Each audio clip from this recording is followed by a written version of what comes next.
While watching a gripping horror, many questions should be swirling through the viewer's mind. Who's the next one to bite the dust? Who's the killer? Most importantly, how's it all going to end? Most horrors like to wrap things up with something that blows our socks off, but it can be more effective if it feels like we should have seen a reveal coming. The climax of Saw, The Sixth Sense, and the others left a massive impression because there were plenty of breadcrumbs left along the way. But there are certain films that don't just leave the odd clue here and there, instead they give away the entire ending very early on. The foreshadowing in those pictures can be so sneaky that it rarely registers on a first viewing. Other times, the truth is staring at you in the face, it still goes unnoticed for one reason or another. Looking at the entries on this list, it's so obvious how everything was going to play out, to the point it's hard to understand how nobody figured it out sooner, despite the fact that these 10 movies had us racking our brains about how they were going to end. They laid it out for us almost immediately. And yes, major spoilers lie ahead. You've been warned. I'm Sean Ferry for What Culture Horror, and here are 10 clever ways horror movies foreshadow the ending.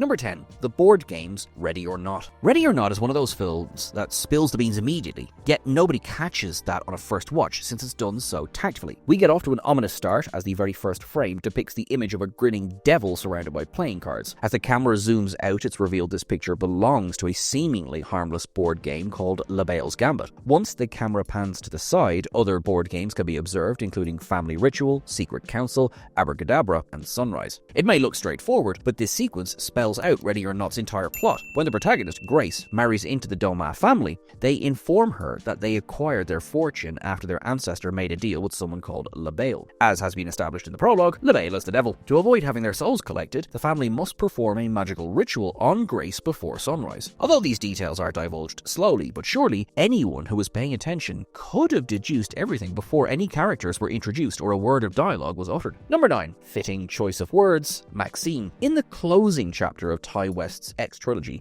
adult star MaXXXine Minx has made her way to Hollywood, hoping to become the next big superstar. However, the titular character's aspersions are put on hold when private investigator John Labatt starts stalking her. When MaXXXine confronts him, the sleazy PI threatens to expose her for the crimes she committed in Pearl unless she does exactly what he says. After being continuously tormented by Labatt, MaXXXine ambushes him and traps him inside a car in a junkyard compressor. Despite his pleas for freedom, MaXXXine flips the switch, flattening Labatt like a pancake. Interestingly, Labatt's crushing fate was hinted at on 2 occasions. When Labatt speaks to MaXXXine for the first time, he references the murder she committed, saying that sort of burden would crush him to pieces. And when MaXXXine's friend Elizabeth notices how unfocused she has been recently, she tells her to squash whatever troubles she has. Elizabeth probably didn't expect to be taken so literally, but it was solid advice since MaXXXine's career took off after she grounded Labatt into bits. Number 8. Who knocked over Sydney? The Invisible Man. In Lee Whannell's Loose H.G. Wells adaptation, Cecilia finds herself harassed by her supposedly dead partner, Adrian Griffin. Unfortunately, nobody believes Cecilia since Adrian attacks her while wearing an invisible suit. Near the end of this 2020 picture, Cecilia shoots her tormentor dead just as he's about to kill off her friend Sydney. To Cecilia's surprise, the Invisible Man turns out to be Adrian's brother, Tom.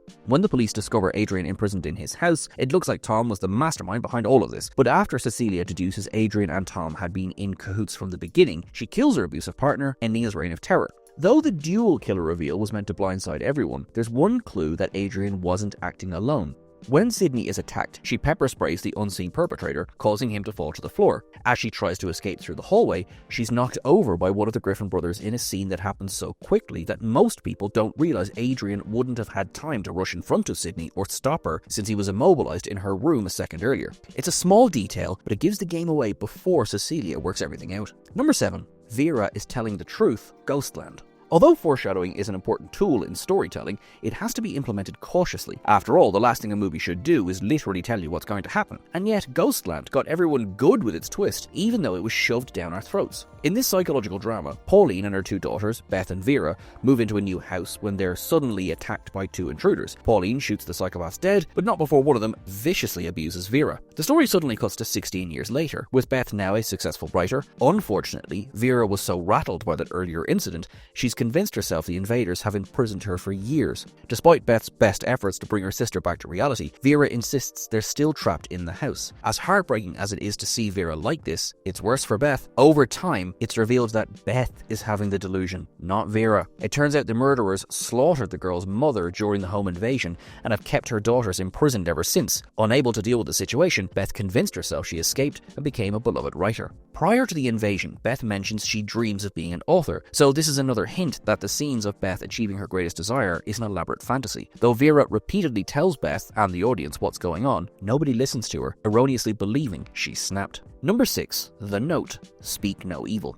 Speak No Evil opens with Ben Dalton, his wife Louise, and their daughter Agnes befriending a British family, Paddy, Kira, and their mute son Ant, while on vacation. After hitting it off, Ben's family agrees to stay at Paddy's farmhouse for the weekend, but due to Paddy and Kira's hostile behaviour, the Daltons soon suspect their hosts have ulterior motives. The Daltons' suspicions are proven correct when Ant shows Agnes a picture book that proves he's not their son. The book shows that Paddy and Kira lure couples to their home, kill them, and pass their children off as their own to make it easier to befriend strangers. Though Paddy claimed Ant was born mute, he cut the boy's tongue off so he couldn't expose the psychotic couple's operation. Though Ant can't speak, he tried to warn the family earlier. At one point, he writes a note to Agnes, which appears to be written in gibberish.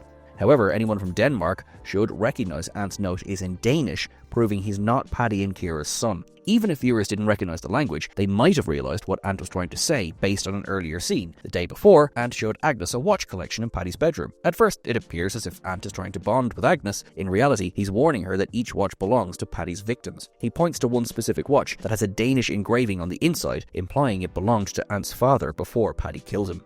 Number 5. Esther keeps hinting at her true identity, Orphan. Devastated by the loss of their baby, Orphan sees John and Kate Coleman decide to adopt a 9-year-old orphan called Esther. Though John adores Esther, Kate suspects the girl harbours a dark side, and when locals start winding up dead, Kate realises her whole family is in danger. Though it's not a surprise when Esther is outed as a serial killer, that's not the only thing she's hiding. In the third act, it's unveiled that Esther is a 33-year-old with a hormone disorder that makes her resemble a child. On a first viewing, Esther's true identity is a major jaw-dropper, but after watching Orphan again, the bombshell was self-evident. Esther takes a long time to get ready for the day because she needs to apply makeup to look younger. On top of that, she wears frilly clothes to hide her adult figure. She also cuts her meals in tiny pieces because she has difficulty eating with her milk teeth dentures, which is also why she refuses to go to the dentist. Although Esther seems like a prodigy since she's a gifted singer, painter, pianist, and linguist, it's because she's had decades to fine-tune her talents. Despite the fact that Orphan is crammed with foreshadowing, few people saw this twist coming. Number 4. Old Technology, Final Destination 5. Final Destination 5 follows a group of survivors who narrowly avoid being killed on a collapsing bridge. Since they were supposed to die, the Grim Reaper begins picking them off one by one to restore balance. Now, every Final Destination installment concludes with the ensemble believing they've outsmarted the embodiment of death, only for at least one of them to be killed off in a glorious fashion. For Final Destination 5, it maintains this tradition, but goes about it in a different way. After our two leads, Sam and Molly, cheat death once again, they decide to take a well-deserved vacation. As the pair prepare for their flight, they notice a passenger being escorted off, screaming how the plane is going to explode. Anyone familiar with the Final Destination franchise should recognize this passenger as Alex Browning, who correctly prophesied the plane would blow up in the original movie. In that moment, it becomes evident that Final Destination 5 is a secret prequel that takes place in 2000. This revelation initially seems unexpected, but it's noticeable upon revisiting the film. Firstly, none of the featured music takes place after the year 2000. On top of that, the characters use clunky keyboards and old-fashioned mobile phones from the era. And once you spot one of the characters' gift certificate expiring in 2001, you'll wonder how you didn't piece it together sooner. Number 3. Chud Us. In Jordan Peele's second feature, Us, Adelaide and her family are on holiday when they're attacked by their doppelgangers, who call themselves the Tethered. During the film's climax, Adelaide's double, Red, explains how the US government created clones of its citizens decades ago, hoping to control society. When the experiment failed, the duplicates were abandoned underground. It's a lot of exposition to take in, but it feels necessary since the audience needs to understand what the Tethered are and where they came from. However, everything about the Tethered was hinted at in the first 5 minutes of Us, with the opening scene showing a television playing a commercial for the Hands Across America charity event. Viewers should be focused on the TV, so they're probably not noticing the videotapes on the left, including one in particular called Chud. In this 1984 B-movie, a group of New Yorkers discover the sewers are populated by savage monsters. Over time, the ensemble learns the creatures are humans who've been mutated by toxic waste that was dumped underground by corrupt government officials. Chud and Us appear different on the surface, but both center around subterranean humanoids who've had their lives destroyed by the callous government, encouraging them to attack the surface world. Although it's not stated directly what the Tethered are until the 90-minute mark, eagle-eyed viewers could have figured it out within the first few seconds. Number 2.